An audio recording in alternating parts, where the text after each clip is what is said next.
বিশেষকৈ আজি কিছুদিন ধৰি অসমৰ মাননীয় শিক্ষামন্ত্ৰী ৰণোজ পেগু ডাঙৰীয়াই অসম কলেজ শিক্ষক সংস্থা আৰু অসম মহাবিদ্যালয় অধ্যক্ষ পৰিষদৰ লগত এখন বৈঠকত তেওঁ মিলিত হৈছিল, যিখন বৈঠকত তেওঁ অসমৰ মহাবিদ্যালয়ৰ কৰ্মচাৰীসকলৰ বাবে এখন নতুন নিয়মাৱলী, এখন নতুন সেৱানিধি প্ৰস্তুত কৰা সম্পৰ্কীয় এখন বৈঠকত তেওঁ মিলিত হৈছিল। আৰু এই বৈঠকৰ পাছতেই 2024 চনৰ 6 জানুৱাৰীত প্ৰস্তুত কৰা এখন ড্ৰাফ্ট, এখন খচৰা অসম মহাবিদ্যালয় কৰ্মচাৰী প্ৰাদেশিকৃত নিয়মাৱলী 2024ৰ খচৰাখন ভাইৰেল হৈ পৰে। আৰু এই খচৰা ভাইৰেল হৈ পৰাৰ পাছতেই অসমৰ বৌদ্ধিক মহলত, অসমৰ শৈক্ষিক মহলত এটা ব্যাপক প্ৰতিক্ৰিয়াৰ সৃষ্টি হৈছে, এটা নেতিবাচক প্ৰতিক্ৰিয়াৰ সৃষ্টি হৈছে। আৰু এই খচৰাখনক লৈ, এই নতুন নিয়মাৱলীৰ খচৰাখনক লৈ আমি সমগ্ৰ অসমৰ গৱেষক সমাজৰ সমান্তৰালভাৱে আমি কটন বিশ্ববিদ্যালয়ৰ যিসকল গৱেষক ছাত্ৰ ছাত্ৰী আৰু ইয়াৰ গৱেষক সংস্থা, আমিও যথেষ্ট এই খচৰাখনক লৈ উদ্বিগ্ন। আৰু আমি কটন বিশ্ববিদ্যালয়ৰ গৱেষক সংস্থাই এই খচৰাখনক এখন হঠকাৰী আৰু ভৱিষ্যত দিনত অসমৰ উচ্চ শিক্ষাৰ জগতখনক পংগু কৰিব পেলাব পৰা এখন খচৰা বুলি আমি আখ্যা দিছোঁ। আৰু অসমৰ মাননীয় মুখ্যমন্ত্ৰী ডাঙৰীয়াৰ হস্তক্ষেপত অনতি বিলম্বে এই খচৰাখন সম্পূৰ্ণৰূপে উঠাই লৈ অসমৰ বৌদ্ধিক মহল, অসমৰ শৈক্ষিক মহল, অসমৰ বিভিন্ন ষ্টেক হোল্ডাৰ যিসমূহ আছে, অসম কলেজ শিক্ষক সংস্থাই হওক, অসমৰ মহাবিদ্যালয় অধ্যক্ষ পৰিষদেই হওক বা আন আন যিসমূহ ষ্টেক হোল্ডাৰ্ছ আছে, কৰ্মচাৰী পৰিষদকে আৰম্ভ কৰি ছাত্ৰ সংগঠনকে আৰম্ভ কৰি তেওঁলোকৰ সৈতে আৰু বৌদ্ধিক যিসকল ব্যক্তি আছে আমাৰ, যিসকলে আমাৰ শিক্ষানীতি খুব সুচাৰুৰূপে নিৰ্ধাৰণ কৰিব পাৰে, তেওঁলোকক লগত লৈ এখন নতুন ড্ৰাফ্ট, এখন নতুন খচৰা প্ৰস্তুত কৰিবলৈ আমি তেওঁলোকক আহ্বান জনাইছোঁ। বৰ্তমানৰ যিখন খচৰা প্ৰকাশ পাইছে, এই খচৰাখনত কেইবাটাও অতি হঠকাৰী সিদ্ধান্ত তেওঁলোকে এই খচৰাখনত অন্তৰ্ভুক্ত কৰিছে। প্ৰথম কথাটোৱে হৈছে, ভাৰতবৰ্ষৰ প্ৰায়বোৰ প্ৰদেশতে আজিৰ তাৰিখত নতুন শিক্ষানীতি 2020ৰ অধীনত পাঠ্যক্ৰম আৰম্ভ হৈছে আৰু নতুন শিক্ষানীতি বলবৎ হৈছে। এই বৰ্তমানৰ যিখন খচৰা ভাইৰেল হৈছে, এই খচৰাখনে সম্পূৰ্ণৰূপে নতুন শিক্ষানীতিৰ যি উদ্দেশ্য, যি লক্ষ্য, তাক তেওঁলোকে বিৰোধিতা কৰে। স্ববিৰোধী এটা নীতি হৈছে চৰকাৰৰ। নতুন শিক্ষানীতিয়ে এটা কথা কয় যে গৱেষণাৰ ওপৰত গুৰুত্ব আৰোপ কৰিব লাগিব। স্নাতক পাঠ্যক্ৰমৰ যেতিয়া সংশোধন কৰা হৈছে, 3 বছৰীয়া স্নাতক পাঠ্যক্ৰমৰ ঠাইত এতিয়া যেতিয়া 4 বছৰীয়া স্নাতক পাঠ্যক্ৰম আৰম্ভ কৰা হৈছে, এই স্নাতক পাঠ্যক্ৰমৰ পৰাই গৱেষণাৰ দিশটোৱে গুৰুত্ব পাব লাগিব বুলি নতুন শিক্ষানীতিয়ে কৈছে। UGCৰ যিগৰাকী চেয়াৰমেন, তেওঁ বাৰে বাৰে কৈ আহিছে যে মহাবিদ্যালয়ৰ নিযুক্তি প্ৰক্ৰিয়াই হওক বা মহাবিদ্যালয়সমূহৰ পাঠ্যক্ৰমসমূহত গৱেষণাৰ দিশটোৱে যথেষ্ট গুৰুত্ব পাব লাগিব। কিন্তু আমাৰ অসম চৰকাৰৰ যিখন ড্ৰাফ্ট প্ৰকাশ হৈছে, এই ড্ৰাফ্টখনত গৱেষণাৰ দিশটোক সম্পূৰ্ণৰূপে অৱজ্ঞা কৰা হৈছে। গৱেষণাৰ দিশটোক সম্পূৰ্ণৰূপে ওলাই কৰি তেওঁলোকে নতুন শিক্ষানীতিৰ যি উদ্দেশ্য, সেই উদ্দেশ্যক উলংঘা কৰিছে। দ্বিতীয় কথাটো হৈছে, ইতিমধ্যে আমি কৈছোঁ যে এই নতুন ড্ৰাফটে গৱেষণাৰ দিশটোক সম্পূৰ্ণৰূপে ওলাই কৰিছে। আৰু অসমৰ যদি মহাবিদ্যালয়সমূহত বা উচ্চ শিক্ষাৰ কেন্দ্ৰসমূহ প্ৰতিষ্ঠা কৰা হয়, অসমত শেহতীয়াভাৱে বিভিন্ন বিশ্ববিদ্যালয় স্থাপন হৈছে। এই বিশ্ববিদ্যালয় বা উচ্চ শিক্ষাৰ প্ৰতিষ্ঠানসমূহ স্থাপন কৰাৰ মুখ্য উদ্দেশ্য এইটোৱে হৈছে যাতে বিভিন্ন বিষয়ত ভাল ভাল গৱেষণাৰ যোগেদি এটা নতুন বাট সমাজৰ কাৰণে উলিয়াব পাৰি। যদিহে গৱেষণাৰ বিষয়টোক সম্পূৰ্ণৰূপে ওলাই কৰি কলেজত শিক্ষক নিযুক্তি কৰা হয়, তেনেহ'লে আহি থকা দিনত অসমৰ শিক্ষা ব্যৱস্থা কি এক ভয়ংকৰ দিশে যাব পাৰে, এই কথাটো সহজে অনুমান কৰিব পাৰি। দ্বিতীয় কথাটো হৈছে, যিখন ড্ৰাফ্টৰ মতে তেওঁলোকে পৰীক্ষাৰ যিখন চিলেবাছ দিছে, এই চিলেবাছখনৰ যোগেদি তেওঁলোকে কি বুজাব খুজিছে আৰু কোন ব্যক্তিয়ে এনেকুৱা ধৰণৰ এখন খচৰা, এখন চিলেবাছৰ খচৰা প্ৰস্তুত কৰিব পাৰে, সেইটোক লৈ আমাৰ মনত প্ৰশ্নৰ উদ্ৰেক হৈছে। যি সময়ত কলেজৰ শিক্ষক হ'বলৈ বা বিশ্ববিদ্যালয়ৰ শিক্ষক হ'বলৈ এটা বিষয়ত তেওঁৰ গভীৰ জ্ঞানৰ প্ৰয়োজন হ'ব, তেওঁৰ গৱেষণাৰ জ্ঞানৰ প্ৰয়োজন হ'ব, সেই সময়ত অসম চৰকাৰে অসামৰিক সেৱা বা অন্যান্য প্ৰতিযোগিতামূলক পৰীক্ষাৰ নিচিনা এখন চিলেবাছ দি সাধাৰণ জ্ঞান, কাৰেণ্ট এফেয়াৰ্ছৰ নলেজ লৈ পেলাই তেওঁলোকে সেইটো পৰীক্ষা কৰি কি ধৰণৰ ব্যক্তি কলেজত নিযুক্তি দিয়াৰ কাৰণে তেওঁলোকে পৰিকল্পনা কৰিছে আৰু ইয়াৰ অন্তৰালত তেওঁলোকৰ কি গভীৰ ষড়যন্ত্ৰ লুকাই আছে এই কথাটো ভৱিষ্যত দিনত হয়তো স্পষ্ট হৈ পৰিব। তৃতীয় কথাটো হৈছে স্নাতক পাঠ্যক্ৰম শেষ কৰাৰ পাছতেই বা তাৰ আগতেই ছাত্ৰ ছাত্ৰী বা যিসকল শিক্ষাৰ সৈতে জড়িত হৈ থাকে তেওঁলোকে নিজৰ লাইনটো ঠিক কৰি লয়। যিসকল অসামৰিক সেৱাত যাব বা প্ৰতিযোগিতামূলক পৰীক্ষাত তেওঁলোক অৱতীৰ্ণ হৈ তেওঁলোকে চাকৰি এটা ল'ব, তেওঁলোকে ইতিমধ্যে দিশ সলনি কৰি স্নাতক পৰ্যায়ৰ পিছত তেওঁলোকে সেই ধৰণে প্ৰস্তুতি চলায়। কিন্তু যিসকলে কলেজত অধ্যাপনা কৰিম বুলি সপোন দেখে আৰু তেওঁলোকৰ এটা মহৎ উদ্দেশ্য থাকে যে আমি কলেজৰ অধ্যাপক হ'ম, বিশ্ববিদ্যালয়ৰ অধ্যাপক হ'ম আৰু আমি ছাত্ৰ ছাত্ৰীক পঢ়ুৱাম বা এখন সমাজৰ আমি উচ্চ শিক্ষাৰ দিশটোত আমি নেতৃত্ব ল'ম, সেই ব্যক্তিসকলে স্নাতকোত্তৰ পাছ কৰাৰ পাছত PhDত অন্তৰ্ভুক্ত হয়। PhDত অন্তৰ্ভুক্ত হ'বলৈও কেইবাটাও বাছনি প্ৰক্ৰিয়াৰ মাজেৰে গৈ পেলাই তেওঁলোক PhDত অন্তৰ্ভুক্ত হ'ব লগা হয়।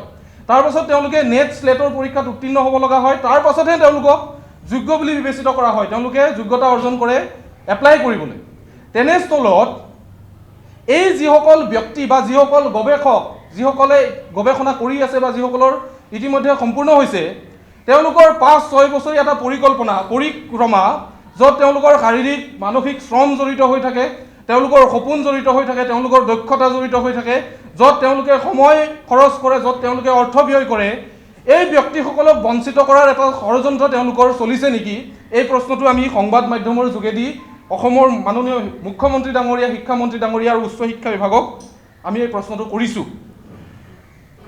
তৃতীয় কথাটো হৈছে যিসকল গৱেষক গৱেষণাৰ দিশত জড়িত হৈ আছে দীঘলীয়া সময় ধৰি, তেওঁলোকে এটা বিষয়ৰ ওপৰত গভীৰ অধ্যয়ন কৰিব লগা হয়, লাইব্ৰেৰী খুচৰি তেওঁলোকে ফিল্ড ষ্টাডি কৰি যথেষ্ট সময় দিব লগা হয় তেওঁলোকে দিনটোৰ ৰিচাৰ্চৰ বিষয়ত।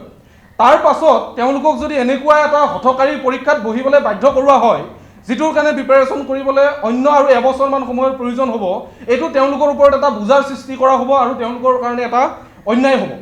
মূল প্ৰশ্নটোৱে হৈছে যি সময়ত প্ৰাৰ্থীসকলে নেট পৰীক্ষা বা স্লেট পৰীক্ষা, নেট পৰীক্ষা অনুষ্ঠিত হয় ৰাষ্ট্ৰীয় পৰ্যায়ত আৰু স্লেট পৰীক্ষা অনুষ্ঠিত হয় অসম চৰকাৰে অনুষ্ঠিত কৰে উত্তৰ পূৰ্বাঞ্চলৰ 7খন ৰাজ্যৰ ছাত্ৰ ছাত্ৰীয়ে এই পৰীক্ষাত অৱতীৰ্ণ হোৱাৰ পাছত তেওঁলোক পাছ কৰিলে কলেজ শিক্ষক বা বিশ্ববিদ্যালয় শিক্ষকৰ কাৰণে তেওঁলোকে যোগ্যতা অৰ্জন কৰে। অসম চৰকাৰে এই পৰীক্ষাটোৰ যোগেদি এইটো কথা প্ৰমাণ কৰিব খুজিছে নেকি যে নেট পৰীক্ষা আৰু স্লেট পৰীক্ষাৰ একো ভেলু নাই? তেওঁলোকে এই কথাটো প্ৰমাণ কৰিব বিচাৰিছে নেকি? এইটো আমাৰ তেওঁলোকৰ প্ৰতি প্ৰশ্ন থাকিল। এই ড্ৰাফ্টখনত কেৱল পৰীক্ষা সম্বন্ধীয় কথাখিনিয়ে নহয়, আন বিষয়তো যথেষ্ট আখুৱা আছে। এই ড্ৰাফ্টখনত ক'তো ইতিমধ্যে এখন ড্ৰাফ্ট তেওঁলোকে এখন নটিচ ওলাইছিল আজি 3-4 মাহ পূৰ্বে, যিখনৰ প্ৰতিক্ৰিয়া হোৱাৰ পাছত মুখ্যমন্ত্ৰী আৰু শিক্ষামন্ত্ৰীয়ে তাৎক্ষণিকভাৱে তাত হস্তক্ষেপ কৰি এই নটিচখন তেওঁলোকে কেঞ্চেল কৰিছিল। এই নটিচখন আছিলে অসমৰ মহাবিদ্যালয় বা বিশ্ববিদ্যালয়ত নিযুক্তিৰ কাৰণে কোনো ধৰণৰ PRCৰ প্ৰয়োজন নহ'ব। এইটো এটা দীঘলীয়া ষড়যন্ত্ৰ তেওঁলোকৰ বহু সময়ৰ পৰা চলি আছে। অসমৰ নিচিনা এখন স্পৰ্শকাতৰ ৰাজ্য য'ত আমি খিলঞ্জীয়া লোকৰ স্বাৰ্থ সুৰক্ষাৰ কথা কওঁ, য'ত আমি থলুৱাৰ কাৰণে চাকৰি সংৰক্ষণৰ ব্যৱস্থাৰ কথা কওঁ, সেই দেশত সেই ৰাজ্যত যদি আজিৰ তাৰিখত PRC ব্যৱস্থা উঠাই দিয়া হয় তেতিয়াহ'লে কি ধৰণৰ এটা ভয়ংকৰ পৰিস্থিতিৰ সৃষ্টি হ'ব সেইটো সকলোৱে জানে। কিছুদিন পূৰ্বে 3-4 মাহ পূৰ্বে এনেকুৱা এখন নটিচ আহিছিল, প্ৰতিক্ৰিয়াৰ পিছত সেইখন তেওঁলোকে তাৎক্ষণিকভাৱে কেঞ্চেল কৰিছিলে। এই ড্ৰাফ্টখনতো PRCৰ ক'তো একো মেনশ্যন নাই। তাৰ উপৰিও আন একাধিক অখুৱা ইয়াত আছে। ইয়াত শিক্ষক এগৰাকীৰ কাৰণে প্ৰবেজন কনফাৰ্মেশ্যনৰ যিটো পিৰিয়ড, মিনিমাম প্ৰবেজন পিৰিয়ড 2 বছৰ, মেক্সিমাম 4 বছৰ, যদি গভৰ্ণিং বডিয়ে ইচ্ছা কৰে এগৰাকী প্ৰাৰ্থীক 4 বছৰলৈ প্ৰবেজনত ৰাখিব পাৰিব। এই ধৰণৰ কিছুমান হঠকাৰী তুগলকি সিদ্ধান্ত অসম চৰকাৰক আমি উঠাই ল'বলৈ আহ্বান জনাইছোঁ আৰু এখন ফলপ্ৰসূ ড্ৰাফ্ট এখন তেওঁলোকক প্ৰস্তুত কৰিবলৈ আমি আহ্বান জনাইছোঁ। বৰ্তমানৰ যিটো নিযুক্তি প্ৰক্ৰিয়া, অসমত কলেজ শিক্ষকৰ বৰ্তমানৰ যিটো নিযুক্তি প্ৰক্ৰিয়া, এই নিযুক্তি প্ৰক্ৰিয়াৰ সংশোধনৰ প্ৰয়োজন আছে। এই প্ৰয়োজনীয়তা অসমৰ শৈক্ষিক মহলে, বৌদ্ধিক মহলে, গৱেষক সমাজে বাৰম্বাৰ কৈ আহিছে যে অসমৰ বৰ্তমান যিটো নিযুক্তি প্ৰক্ৰিয়া হৈ আছে তাত যিসমূহ সংশোধন আছে সেই সংশোধনসমূহ তেওঁলোকে কৰিব লাগে।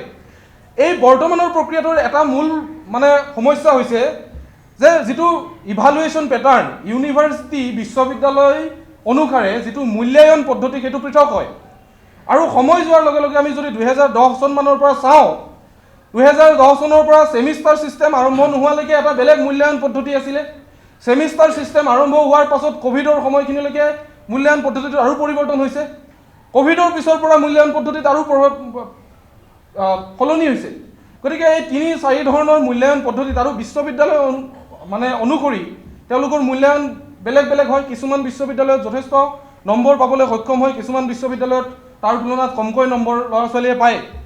গতিকে এই গোটেই ব্যৱস্থাটোৰ এটা ইউনিফৰ্মিটিৰ প্ৰয়োজন আছে। আমি চৰকাৰক সেইটো দাবী জনাই আহিছোঁ আৰু সেইটো তেতিয়াহে সম্ভৱপৰ হ'ব যদি তেওঁলোকে গৱেষণাৰ দিশটোক অধিক গুৰুত্ব দিয়ে। আজিৰ তাৰিখত এগৰাকী কেণ্ডিডেটক তেওঁৰ মেট্ৰিকৰ কাৰণে তেওঁ 9 নম্বৰ পায়, হায়াৰ ছেকেণ্ডেৰীৰ কাৰণে 9 নম্বৰ পায় কলেজ শিক্ষক নিযুক্তিৰ ক্ষেত্ৰত। তেওঁ স্নাতক পৰ্যায়ৰ কাৰণে 22 নম্বৰ পায়, স্নাতকোত্তৰত 30 নম্বৰ পায়। কিন্তু PhD থকা এগৰাকী কেণ্ডিডেটে PhDৰ বাবে মাত্ৰ 13 নম্বৰ পায়, MPhilৰ বাবে মাত্ৰ 2 নম্বৰ পায়, গৱেষণা পাত্ৰৰ বাবে মাত্ৰ 4-5 নম্বৰ। গতিকে এই ব্যৱস্থাটো সলনি কৰি তেওঁলোকে গৱেষণাৰ দিশটোক অধিক গুৰুত্ব আৰোপ কৰি PhD নম্বৰ তেওঁলোকে বৃদ্ধি কৰিব পাৰে, গৱেষণা পত্ৰৰ নম্বৰ তেওঁলোকে বৃদ্ধি কৰিব পাৰে, শিক্ষকতাৰ যিটো অভিজ্ঞতা এই নম্বৰবোৰ বৃদ্ধি কৰি পেলাই তেওঁলোকে গোটেই প্ৰক্ৰিয়াটোক এটা ৰেচনেলাইজ কৰাৰ ব্যৱস্থা তেওঁলোকে কৰাটো খুব জৰুৰী। বৰ্তমানৰ যিটো পদ্ধতি সেইটো সংশোধন হোৱাটো আমি সদায় বিচাৰি আহিছোঁ, এতিয়াও বিচাৰিছোঁ। কিন্তু এই যিখন ড্ৰাফ্ট, এই ড্ৰাফ্টখন বৰ্তমানৰ পদ্ধতিটোৰ বিকল্প কেতিয়াও হ'ব নোৱাৰে। বৰ্তমানৰ পদ্ধতিতকৈও অতি ভয়ংকৰ এই ড্ৰাফ্টখন। গতিকে এই ড্ৰাফ্টখন উঠাই ল'ব লাগে। বৰ্তমানৰ পদ্ধতিত আৰু এটা আঁকোৱা হৈছে, চকুত লগা এটা আঁকোৱা হৈছে, যেতিয়া কলেজ এখনত এটা পোষ্ট ওলায়, এটা পদ ওলায়, সেই পদৰ বিষয়ে বিপৰীতে আবেদন বিচৰা হয়। প্ৰাৰ্থীয়ে আবেদন কৰিলে, মৌখিক সাক্ষাৎকাৰ হ'ল, তাৰপিছত এগৰাকী প্ৰাৰ্থীক নিযুক্তি দিয়া হ'ল বা বাছনি কৰা হ'ল। তাৰ কিছুদিন পিছতে আন এখন মহাবিদ্যালয়ত সেই একেটা বিষয়ৰ আৰু এটা পোষ্ট ওলাল। এই যিগৰাকী কেণ্ডিডেটে ইয়াত নিযুক্তি পাইছিল তেওঁ ভাবিলে যে এই কলেজখনত কৰাটো মোৰ কাৰণে বেছি ফলপ্ৰসূ হ'ব, তেওঁ সেইখনতো ইণ্টাৰভিউত বহিলে, মাৰ্কছ অনুসাৰে তেওঁ সেইখনতো পালে। পৰহিলে আৰু এখন ওলালে, তেওঁ তাতো কৰিলে। ফলত এগৰাকী কেণ্ডিডেটে একাধিক পদৰ বাবে বাছনিত তেওঁলোক উঠে, যাৰ ফলত আন কেণ্ডিডেটসকল বঞ্চিত হ'ব লগা হয়। গতিকে অসম চৰকাৰৰ এনেকুৱা এটা নিয়ম থকা উচিত যে এগৰাকী কেণ্ডিডেট বাছনি হোৱাৰ পাছত তেওঁ ন্যূনতম 2 বছৰ বা 3 বছৰ তেওঁ সেই কলেজখনত কাম কৰিব লাগিব, তেতিয়া বাকী প্ৰাৰ্থীসকল বঞ্চিত নহয়। আৰু এই ঘটনাটোৰ যোগেদি আটাইতকৈ বেছি ক্ষতিগ্ৰস্ত হৈ আছে মহাবিদ্যালয়ৰ যিসমূহ কৰ্তৃপক্ষ, আৰু কৰ্তৃপক্ষতকৈও বেছি ক্ষতিগ্ৰস্ত হৈ আছে শিক্ষাৰ্থী সমাজ। কাৰণ এটা পদত যেতিয়া ব্যক্তি এগৰাকীক বাছনি কৰা হয় আৰু তেওঁ জইন নকৰে, সেই পদটোৰ কাৰণে আকৌ ইণ্টাৰভিউ পাতিব লগা হয়। তাত সময়ৰ প্ৰয়োজন হয়, পইচাৰ প্ৰয়োজন হয়, অৰ্থ খৰচ হয়। আৰু এই যে দীঘলীয়া প্ৰক্ৰিয়াটো, এবছৰ লাগিব আকৌ ইণ্টাৰভিউ পাতি এগৰাকী প্ৰাৰ্থী নিযুক্তি কৰাৰ কাৰণে, এই গোটেই প্ৰক্ৰিয়াটোত আটাইতকৈ বেছি ক্ষতিগ্ৰস্ত হয় শিক্ষাৰ্থী সমাজ, ছাত্ৰ ছাত্ৰীসকল। গতিকে এনেকুৱা ধৰণৰ বিভিন্ন আঁকোৱা এই বৰ্তমানৰ পদ্ধতিটো আছে। গতিকে আমি বিচাৰোঁ যে বৰ্তমানৰ পদ্ধতিটোৰ সংশোধন হোৱাৰ প্ৰয়োজন আছে। আমি দাবী জনাওঁ এতিয়াৰ সাম্প্ৰতিক যিটো পদ্ধতি চলি আছে তাক সংশোধন কৰক, কিন্তু এই ড্ৰাফ্টখন তাৰ সংশোধন কোনো পধ্যেই হ'ব নোৱাৰে। এই ড্ৰাফ্টখন বৰ্তমান পদ্ধতিতকৈও অতি ভয়ংকৰ আৰু এখন ষড়যন্ত্ৰমূলক ড্ৰাফ্ট। গতিকে এই ড্ৰাফ্টখন সম্পূৰ্ণৰূপে উঠাই ল'ব লাগে। এই ড্ৰাফ্টখন সম্পূৰ্ণৰূপে উঠাই ল'ব লাগে। উঠাই লৈ অসমৰ বিদ্যুৎ মহল, অসমৰ শিক্ষক সংস্থা, অধ্যক্ষ পৰিষদ, আন যিসমূহ ছাত্ৰ সংগঠন আছে, কৰ্মচাৰী পৰিষদ আছে, তেওঁলোকৰ সৈতে মিলিত হৈ পেলাই এখন অতি ফলপ্ৰসূ আৰু অসমৰ উচ্চ শিক্ষা ব্যৱস্থাটোক ভৱিষ্যত দিনত আৰু অধিক আগুৱাই নিব পৰা এখন ড্ৰাফ্ট তেওঁলোকে প্ৰস্তুত কৰিব লাগে। এইটোৱে আমাৰ কটন বিশ্ববিদ্যালয়ৰ গৱেষক সংস্থা আৰু আমাৰ গৱেষকসকলৰ এয়া আমাৰ দাবী।